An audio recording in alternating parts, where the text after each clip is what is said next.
మంత్రి పదవి ఇచ్చి తిట్టిపించుకొని కళ్ళు ఎత్తెక్కినాయి అని అడుగుతున్నాను నేను. ఇదేనా? ఎవరి కళ్ళు ఎవరికి ఎత్తినెక్కినాయి కనబడతలేదా మాట్లాడే విధానాన్ని బట్టి? సో సభ్య సమాజంలో సంస్కారంతో మెలగాల్సినటువంటి అవసరం ఉంది. నలుగురికి చెప్పే స్థాయిలో ఉన్నటువంటి మనం నలుగురికి చెప్పించుకోవడం అన్నది సిగ్గు చేయటటువంటి వ్యవహారం అంటున్నాను. సో మేము మాట్లాడిన తర్వాత అక్క తన బిడ్డ మాట్లాడిన విషయాలు తన వ్యక్తిగతం, తన బిడ్డ వ్యక్తిగతం అని చెప్తున్నారు. సో మరి బిడ్డ వ్యక్తిగతమైనప్పుడు తల్లి ఏం చేయాలి? అప్పుడు బిడ్డను పిలిచి నాకు చెంప మీద వీకాలి. ఏం మాట్లాడుతున్నావు, నీకేం సంబంధం, ఇది ప్రభుత్వానికి నాకు సంబంధించిన విషయం, నాకేమన్నా ఉంటే వ్యవహారం ఉంటే నేను మాట్లాడుకుంటాను, తల్లి బిడ్డకు చెప్పుకోవాలా, అది వ్యవహారం. అలా కాకుండా ఇంకింత రెచ్చగొట్టే విధంగా ఇంకింత వాక్యాలు చేస్తూ మాకు రేవంత్ రెడ్డి గారే టార్గెట్, ఆయన కుటుంబమే టార్గెట్, ఆయన అవినీతి చేస్తున్న టార్గెట్ అంటే ఏమనాలా? అమ్మాయిని ఏం మాట్లాడాలా? తల్లికి తెలిసి మాట్లాడుతుంది, తల్లిదండ్రులకు తెలిసి మాట్లాడుతుంది అనుకోవాలనా? మొన్న పొద్దున నిన్న కూడా ఒక ఆడియో బయటకు వచ్చింది, ఇందిరా గారు నిన్న కూడా ఒక ఆడియో బయటకు వచ్చింది. ఆ ప్రకారం ఏమంటున్నారంటే రేవంత్ రెడ్డికి నాకు సమస్య, రేవంత్ రెడ్డి కుటుంబానికి నాకు సమస్య, కానీ నాకు రాహుల్ గాంధీతో సమస్య లేదు, సోనియా గాంధీతో సమస్య లేదు, నేను ఇమ్మెన్స్ రెస్పెక్ట్ తో ఉన్న కాంగ్రెస్ పార్టీతో అంటున్నారు. ఇందాక సుమిత్ర గారు ఒక క్వశ్చన్ చేశారు, ఏంటంటే అధిష్టానమే చేయిస్తుంది కాబోలు రేవంత్ రెడ్డి పక్కన పెట్టడానికి అని చెప్పని అంటున్నట్టుగా, తనకు రేవంత్ రెడ్డితో టార్గెట్, సభ్యత్వం కూడా లేని ఆవిడకి రేవంత్ రెడ్డితో టార్గెట్ అని అంటే నిజంగానే బీఆర్ఎస్ అనుమానం నిజమేనా? అధిష్టానం గారిని టార్గెట్ చేయిస్తోందా రేవంత్ రెడ్డిని? మనోజ్ ఒకటి చెప్తాయినా, ఇప్పుడు అమ్మాయి బిహాఫ్ ఆఫ్ మినిస్టర్ మంత్రి తల్లి పదవితోన అమ్మాయి రాజకీయాలకి రావాలని ఆలోచిస్తుంది, అది బేస్ చేసుకొని అమ్మాయి మాట్లాడుతుంది. సో అప్పుడు ఎవరిని మాట్లాడుతున్నారు మీరు? ఈ రాష్ట్ర పెద్దని మాట్లాడుతున్నారు, ముఖ్యమంత్రిని మాట్లాడుతున్నారు. ముఖ్యమంత్రిని మాట్లాడుతూ ఉన్నప్పుడు అది ఎవరికి వస్తుంది? నెక్స్ట్ ఆటోమేటిక్ ఆ డామేజ్ ఎవరికి అవుతుంది? తనకైతుంది, పార్టీకి అవుతుంది, ప్రభుత్వానికి అవుతుంది. మరి ఇది ఈ డామేజ్ ని నివారించుకోవాల్సినటువంటి బాధ్యత మా పైన ఉంది. కాబట్టి సురేఖకు స్ట్రైట్ అల్టిమేట్ చేశాం మేము, అక్క నువ్వు అంటే గౌరవం ఉన్నది, నీ మంత్రి పదవి ఇచ్చినందుకు ఈ అమ్మాయి తిడుతుంటే మరి ఆ క్యాబినెట్ లో ఉన్నటువంటి మీరు, ఆ హోదాని అనుభవిస్తున్నటువంటి మీరు, మరి వాళ్ళ దానిని స్పందించి ఖండించాల్సినటువంటి బాధ్యత మీ పైన లేదా? నా బిడ్డ వ్యాఖ్యలు వ్యక్తిగతమని మీరు ఒక లేఖ రాసినప్పుడు మరి ఇంకో లేఖను అట్లాగే బిడ్డను తిట్టినట్టుగానో క్షమాపణ అడిగినట్టుగానో లేదనంటే నువ్వు ఎందుకు మాట్లాడుతున్నావు, నీకే సంబంధాన్ని మందలించినట్టుగానో ఇంకో లేఖ రాసి ఉండాలి. మరి మీరు రాయలేదంటే అర్థం ఏంటి? మీకు తెలిసే జరుగుతుందని ఒప్పుకోవాల్సిన పరిస్థితి ఉంది కదా అక్కడ. అంటే ఇప్పుడు ఇక్కడ కుటుంబంలో జరిగేటువంటి తగాదలు కుటుంబ పెద్దలతో కూర్చొని చర్చించుకోవాల్సింది వదిలేసి రచ్చకెక్కి పక్క పార్టీలకి అస్త్రంగా మాట్లాడుతున్నటువంటి సందర్భంలో డెఫినెట్ గా దీన్ని మాట్లాడాల్సిన అవసరం ఉందంటున్నా నేను. ఇవాళ కొండ సురేఖకు సంబంధించి ఇతర పార్టీలు ఎందుకు మాట్లాడాలా, ఎందుకు ఒకళ్ళతో పుచ్చుకుంటున్నారు అంటే మీరు ఆమె ఎన్కౌంటర్ పని చేపిస్తున్నారా? ఈ పార్టీని ప్రభుత్వాన్ని అపరిశుభ్రం చేయాలని మీరు మాట్లాడుతున్నారా? ఇవన్నీ మాట్లాడాల్సిన అవసరం వస్తుంది కదా. ఇప్పుడు నేను కూడా బీసీనేనండి. బీసీనంటే బీసీలకు అధికారం వచ్చేదే చాలా తక్కువగా వస్తుంది. వచ్చిన అధికారాన్ని ఇంకా 2.5 years ఉన్నది, మ్యాండేటరీ ప్రజలు ఇచ్చింది ఉన్నది, దాన్ని ఎట్లా వాడాలా, ఈ సమాజానికి ఎట్లా ఉపయోగించాలా, ఈ వర్గాలు తను మాట్లాడిన భాష తప్పుగా ఉంది కావచ్చు, బట్ జనరల్లీ పబ్లిక్ ఒపీనియన్ కానీ ఇందాక ప్రతి విపక్షాలైనటువంటి బీఆర్ఎస్ లు తర్వాత టీఆర్ఎస్ బీజేపీ మాట్లాడుతున్న దాంట్లో కూడా, సో ముఖ్యంగా సుమిత్ర గారు బీఆర్ఎస్ నుంచి మాట్లాడిన తప్పేముంది? 200 కోట్ల విషయంలో ప్రతిపక్షాలు ఆరోపించినటువంటి ఆరోపణలు బహిరంగంలో ఉన్న మాటల్ని తను మాట్లాడుకొచ్చారు. తర్వాత తనెవరు అభ్యర్థిని ప్రకటించడానికి అని చెప్పి క్వశ్చన్ చేశారు. మహేష్ కుమార్ కూడా అదే అన్నారు కదా, ఇన్ఫాక్ట్ నా సీట్ను కూడా నేను అప్లై చేసి తీసుకోవాల్సిందే, ఎవరు ప్రకటిస్తే ఈ ప్రకటన చెల్లుబాటు కాదని తను కూడా సేమ్ క్వశ్చన్ చేశారు కదా. మనోజ్ ఒక్కటి చెప్తా, నీకు కూడా కాంగ్రెస్ పార్టీ సిస్టమ్ మీకు తెలుసు. ఏ పార్టీకైనా ఇవాళ కేసీఆర్ కైనా బీఆర్ఎస్ పార్టీ ప్రాంతీయ పార్టీ అయినా నేషనల్ పార్టీ బీజేపీ అయినా బీఆర్ఎస్ అయినా ఎలక్షన్ టైం వచ్చినప్పుడు ప్రతి ఒక్కరికి ఒక సిస్టమ్ ఉంటది, వాళ్ళకి ఉన్నట్టు కమిటీలు ఉంటాయి. అప్రూవల్ చేస్తున్న సందర్భంలో ప్రజల ఒపీనియన్ తీసుకుంటారు, సర్వేలు చేసుకుంటారు, అప్లై చేసిన వాళ్ళకి ఎవరికి ఇవ్వాలి అన్నది ఫైనల్ డిసిషన్ చేస్తారు. దట్ ఈస్ డిఫరెంట్, అది ఎప్పుడు ఎలక్షన్ సందర్భంలో.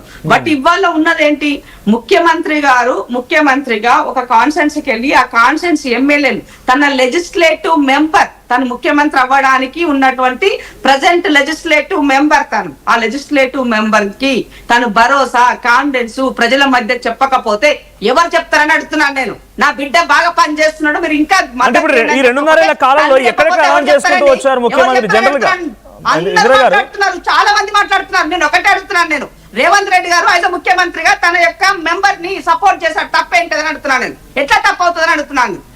మహేష్ అన్న చెప్పింది ఏంటి, పార్టీకి సిస్టమ్ ఉంటది, క్యాండిడేట్ లో ఇచ్చినంత మాత్రాన అది కాదు అని అంటే తను చెప్పినటువంటి అర్థం ఏంది, ఎలక్షన్ ఇప్పుడు కాదు ఇంకా చాలా రోజులు ఎలక్షన్ ఉన్నది.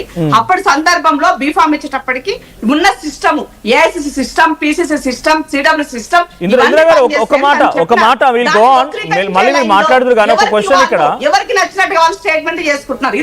కాదని మాట్లాడుతున్నాను. ఇందిరా గారు, ఇప్పుడు ముఖ్యమంత్రి 2.5 ఏళ్ల కాలంలో ఎన్ని పర్యటనలకు పోయారు? ఆదిలాబాద్ పర్యటనకు పోయారు, కరీంనగర్ పోయారు, వరంగల్ పోయారు, చాలా పర్యటనలకు పోతున్నారు కదా. ఈ 2.5 ఏళ్ల కాలంలో ఎంతమంది ఎమ్మెల్యేలని మళ్ళీ గెలిపించండి, మళ్ళీ పరకాల్లో మీరు దీవించాలని చెప్పి ఎన్నిసార్లు అనౌన్స్ చేశారు? ఆయన ఎంతమంది ఎమ్మెల్యే దగ్గర అనౌన్స్ చేశారు? మనోజ్, నేను ఒకటి చెప్తా. ఇప్పుడు సంగారెడ్డిలో జగన్న కంటెస్ట్ చేశాడు, ఓడిపోయినారు. నిర్మలక్కని జగన్ ఏం చెప్పినాడు? నిర్మలక్క డిసిసి అధ్యక్షురాలు, రేపు నేను పోటీ చేయను, నా భార్యనే పోటీ చేస్తానని జగన్ చెప్పినాడు. ఎందుకు చెప్పినాడు? అక్కడ తను ఉన్నట్టు ప్రజెంట్ సిచ్యువేషన్ లో రేపు రాబోయే రోజుల్లో నేను చేయొద్దు అనుకుంటున్నా, నా భార్య చేస్తానని చెప్పినారు. అంత మాత్రాన మొత్తం అంతా తనే డిసిషన్ చేసినట్టు అర్థం. ప్రజల మధ్య లీడర్ తిరుగుతూ ఉన్నప్పుడు చెప్పాల్సిన బాధ్యత ఉంటది, కాన్ఫిడెన్స్ ఇచ్చేటువంటి బాధ్యత ఉంటది. ఆ లైన్ లో చూడాలి తప్ప ఆదుడు లేడు సూర్యుడు లేడు అన్నట్టు ఇప్పుడు ఏం జరగని దానికి ఇప్పుడు ఎందుకు రాజకీయ చర్చ వచ్చింది? ఇవాళ నలుగురిలో నవ్వుల పాలయ్యే విధంగా, అవమాన పడే విధంగా ఇప్పుడు ఎందుకు మాటలు వస్తున్నాయి?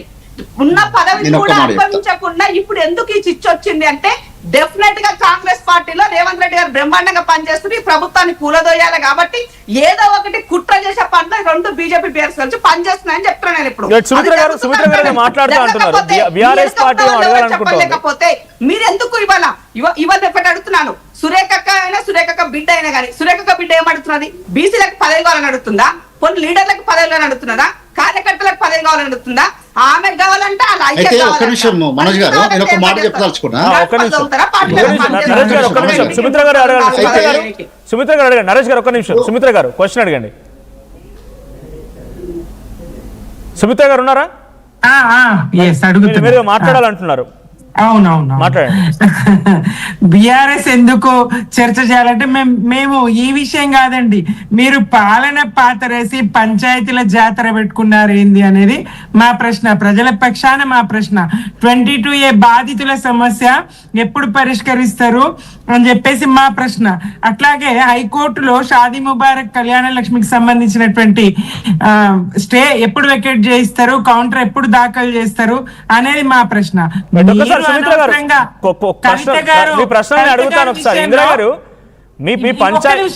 మనోజ్ గారు, కవిత గారి విషయం ఎత్తకుండా మాట్లాడిన ఒక్క కాంగ్రెస్ వక్తని చూపిస్తారా అండి? కల్వకుంట్ల కవిత గారి పేరెత్తకుండా గతంలో మాట్లాడినటువంటి కవిత గారికి సమాధానం చెప్పండి, కవిత గారికి సమాధానం చెప్పండి. ఎస్, ఇప్పుడు చెప్పండి, మీరు సుస్మిత గారికి మీరు సమాధానం చెప్పండి. రేవంత్ రెడ్డి గారికి కొండా సురేఖ గారి మీద కోపం ఉన్నది, గతంలో సుస్మిత ఇదివరకోసారి వ్యతిరేకించింది, ఆ పగతోనే అది మనసులో పెట్టుకునే మీకు భవిష్యత్తులో అవకాశం. కవిత గారిని సుస్మితతో పోలుస్తున్నారా? సుమిత్ర గారు కవిత గారిని సుస్మితతో పోలుస్తున్నారా? లేదు, ఏ పోలిక కాదు నేను అనేది. మీరు కంపేర్ చేస్తున్నారు కదా. ఇప్పుడు కవిత గారు అంటే మీ పార్టీలో ఎంపీగా పనిచేసే ఎమ్మెల్సీగా ఉన్నారు. నేను పోల్చనండి, అసలు పోలికే లేదు. కవిత గారెట్టు సుస్మిత గారెట్టు కానీ ఒకరికొకరికి పోలిక ఉండదండి రాజకీయాల్లో, ఎవరిది వాళ్ళకి. మీరు అన్నారు కదా కవిత గారికి సమాధానం చెప్పండి, కవిత గారికి సమాధానం చెప్పండి, కాంగ్రెస్ మళ్ళీ కౌంటర్ చేసింది. సుస్మిత గారికి సమాధానం చెప్పండి అంటున్నారు కదా. చెప్తున్నా, ఇందిరా గారు అన్న మాటకు తాను కాంగ్రెస్ ప్రతినిధి అన్న మాటకు సమాధానం చెప్తున్నా. మీకెందుకు అని మేము ఈ విషయం మాట్లాడతలేమండి, మాకు సంబంధం లేని విషయం. పాలనకు సంబంధించి సుమిత గారు మీరు ఇంకా చాలాసేపు ఉండొచ్చు, నరేష్ గారు టైం అయిపోతుంది. ఒకసారి నరేష్ గారితో వినపడట్లేదు, నేను నన్ను చెప్పలేదు. కంటిన్యూ అవుతుంది, నరేష్ గారు టైం అయిపోతుంది. నరేష్ గారు ఒక్కసారి అడగండి, అడగాలనుకున్నారు. అయితే ఇక్కడ ఇందిరక్క గారు చెప్పారు కరెక్టే, మాది ఇబ్బందులు ఉంది, మేము పడుతున్నాం మిగతా పాటలకి ఏందని. అయితే మా బాధ ఏంటంటే ప్రజా సమస్యలు ఉన్నటువంటి ఈ సందర్భంలో పాలిటెక్నిక్ విద్యార్థులు జీవో నెంబర్ 97 రద్దు చేయమంటే ఇంతమంది ఎమ్మెల్యేలు, ఒకవేళ కొండా సుష్మిత గారు రేవంత్ రెడ్డి గారు తిడితేనేమో ఇంతమంది ఎమ్మెల్యేలు కలిసి ఒక ప్రెస్ మీట్ పెడతారు, ఇంతమంది మంత్రులు కలిసి మీటింగ్ పెట్టుకోవచ్చు, వాటి మీద మాట్లాడుకోవడానికి వస్తుంది. కానీ ఈ రాష్ట్రంలో ఉన్నటువంటి జీవో నెంబర్ 97 రద్దు చేయమని పాలిటెక్నిక్ విద్య రోడ్ల మీద ధర్నాలు చేస్తా ఉంటే దాని మీద స్పందించరు వీళ్ళు. ఇంకొక విషయం ఏంటంటే